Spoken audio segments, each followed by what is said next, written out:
मान्यवर 6 साल से करीब 6.5 साल से मणिपुर में भारतीय जनता पार्टी की सरकार है। मणिपुर में भारतीय जनता पार्टी सरकार बनी तब से 3 मई तक एक भी दिन कर्फ्यू नहीं डालना पड़ा। मैं मेरी बात आग्रह के साथ कहना चाहता हूं। मणिपुर में भारतीय जनता पार्टी की सरकार के 6 साल पूरे हो गए। 6 साल में मणिपुर में एक भी दिन कर्फ्यू नहीं डालना पड़ा। मणिपुर के अंदर एक भी दिन बंद नहीं रहा। मणिपुर के अंदर एक भी दिन ब्लॉकेड नहीं हुआ और उग्रवादी हिंसा लगभग समाप्त हो गई। ये 6 साल का भारतीय जनता पार्टी के शासन का इतिहास था।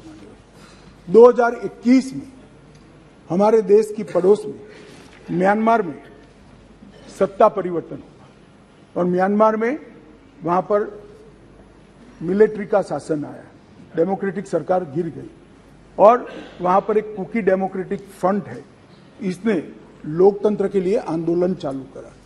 जब कुकी डेमोक्रेटिक फ्रंट ने लोकतंत्र के लिए आंदोलन चालू करा, वहां की मिलिट्री शासन ने इन पर कड़ाई करना शुरू की, दबिश बनाना शुरू की और चूंकि म्यांमार की बॉर्डर फ्री बॉर्डर है मान्यवर, वहां फेंसिंग नहीं है और आज से नहीं, आजाद हुए तब से नहीं है, फेंसिंग नहीं है, तो बहुत बड़ी मात्रा में मिजोरम और मणिपुर के अंदर कुकी भाइयों का वहां शरणार्थी नाते यहां आना शुरू हुआ। मैं इसलिए कहना चाहता हूं मान्यवर, क्योंकि उनका झगड़ा मणिपुर की मिलिट्री से था और दबिश शुरू हुई इसलिए म्यांमार की मिलिट्री से था और दबिश शुरू हुई इसलिए वो यहां पर आए। मान्यवर, हजारों की संख्या में कुकीज आदिवासी भाई यहां आना शुरू हो गए और परिवार बसने लगे। कहां बसेंगे? तो जंगल में बसने लगे और एक प्रकार से मणिपुर के बाकी हिस्सों में एक असुरक्षा की भावना हुई कि हमारी जनसांख्यिकी बदल जाएगी। हमने उसको देखा। उसी वक्त मान्यवर हमने गृह मंत्रालय में 2022 में निर्णय किया कि अब ये बॉर्डर को खुला नहीं कर सकते, बॉर्डर बनानी पड़ेगी, फेंसिंग करनी पड़ेगी। हमने 10 किलोमीटर फेंसिंग पूरी कर दी है, 60 किलोमीटर का काम चालू है और 600 किलोमीटर का सर्वे चालू है। आपने 2014 तक कभी फेंसिंग नहीं की। हमने दूरंदेशी से 30 में दंगे हुए, 21 में ही फेंसिंग का काम शुरू कर दिया था। 10 किलोमीटर ट्रायल फेंसिंग बन चुकी है, 60 किलोमीटर का काम चालू है और 600 किलोमीटर का सर्वे बाकी, जिससे ये घुसपैठ को रोका जा सके। फिर एक अनरेस्ट खड़ा होने लगा क्योंकि वहां जनसांख्यिकी बहुत निर्णायक होती है मान्यवर। घाटी में कुकी भाई रहते हैं, पहाड़ पर ट्राइबल भाई रहते हैं, तो उनके घाटी में मतई रहते हैं और पहाड़ पर कुकी और नागा ट्राइबल भाई रहते हैं। तो एक जनसांख्यिकी के बदलाव का बड़ा दबाव रहता है कि हमारी संख्या, हम अल्पमत में आ जाएंगे।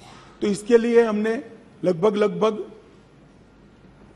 जनवरी महीने से हमने वहां पर जितने भी शरणार्थी आए थे उनको एक परिचय पत्रक देने की शुरुआत की। उनका थंब इंप्रेशन लिया, आई इंप्रेशन लिया और थंब इंप्रेशन और आई इंप्रेशन को वोटर लिस्ट और आधार कार्ड के नेगेटिव लिस्ट में डालने का काम किया। ऐसा नहीं है मान्यवर कि यहाँ गृह मंत्रालय के कंट्रोल रूम में कोई आंख मूंद कर हुआ।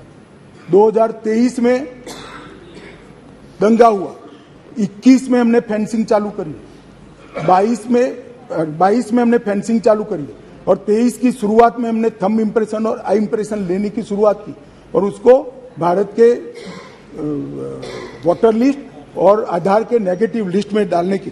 फिर भी ये जिस प्रकार से संख्या बढ़ती गई, एक असुरक्षा की भावना मतई लोगों में फैलती गई मान्यवर। ये जो वहां पर एक फ्री रेजिम है, नेपाल की तरह वहां पासपोर्ट नहीं चाहिए। अब ये मत कहना है कि हमने क्यों नहीं करा, 1968 से करा हुआ है भाई। 1968 से एक समझौता है भारत और ब्रह्मदेश की सरकारों के बीच में कि बॉर्डर के 40 किलोमीटर से जो अंदर आएगा या यहां से 40 किलोमीटर से आ जाए उसको पासपोर्ट नहीं चाहिए। ये समझौता है, किसी को रोकना भी असंभव था। और इतने हजारों किलोमीटर की बॉर्डर में बाढ़ भी नहीं लगी थी, फेंसिंग भी नहीं थी, तो संख्या बढ़ती गई और असुरक्षा बढ़ती गई। इतने में एक अफवाह फैल गई 29 तारीख अप्रैल को कि 58 ये वसाहतें जो थी शरणार्थियों की, उसको गांव घोषित कर दिया गया। अब गांव घोषित करने की अफवाह से ही घाटी में बहुत बड़ा अनरेस्ट शुरू हुआ मान्यवर, और वो अनरेस्ट को भी हमने माइक वाली जीपे चलाई, बताया गया कि भाई कोई गांव घोषित नहीं हुआ है, मगर अफवाहें जब फैलती है तब फैलती है अविश्वास का वातावरण।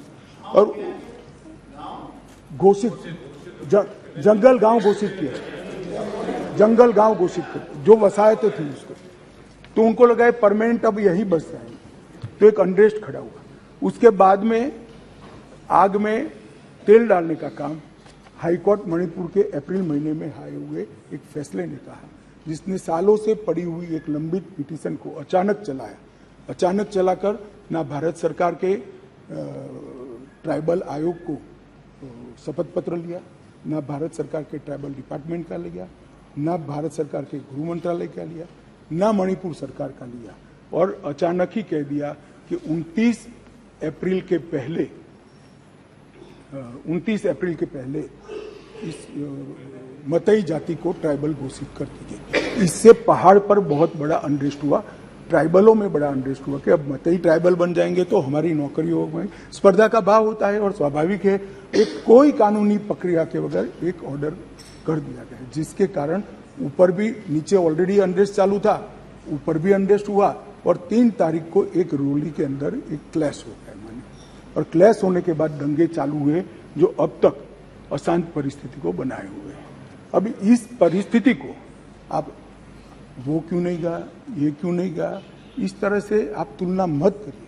ये परिस्थिति जन्य दंगे है मान्यवर।